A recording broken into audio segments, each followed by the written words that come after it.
Tässä on Bevelon Go 1-malli ja mä näytän miten pyörä saadaan käyntiin. Eli tääkin on todella helppo käyttöinen. Pyörä saadaan käyntiin painamalla power-nappia ja plussaa samankaltaisesti. Ja miten sen saa kiinni, niin power-nappia ja miinusta samankaltaisesti. Eli näin. Tossa näkee ne palkit. Tosta saa lisää poweria ja tästä saa poweria pois. Ja tässä on tää tappi. Eli todella helppo käyttää. Ja täällä on tämmönen harmaa nappi, kun sitä painaa, niin tää käsinoja liikkuu.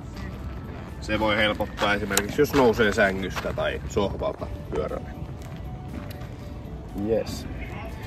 Ja hyvä puoli tässä on, että tää käsinoja sen saa vasemmalle tai oikealle puolelle.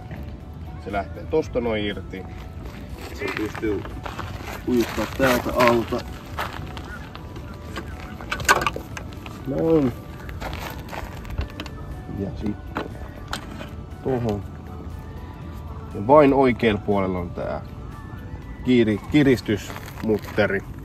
Eli jos vasemmalla puolella on, niin sitten laitetaan tohon se. Ja näissä molemmilla puolilla on samassa paikkaa tämmönen harmaa nappi. Kun siitä painaa, niin tää käsinoja nousee. Ja se voi helpottaa esimerkiksi sohvalta tai sängyltä noustessa.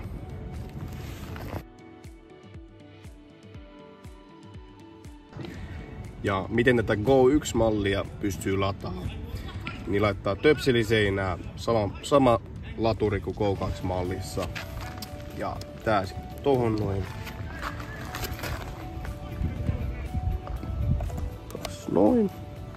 Ja sitten se lataa.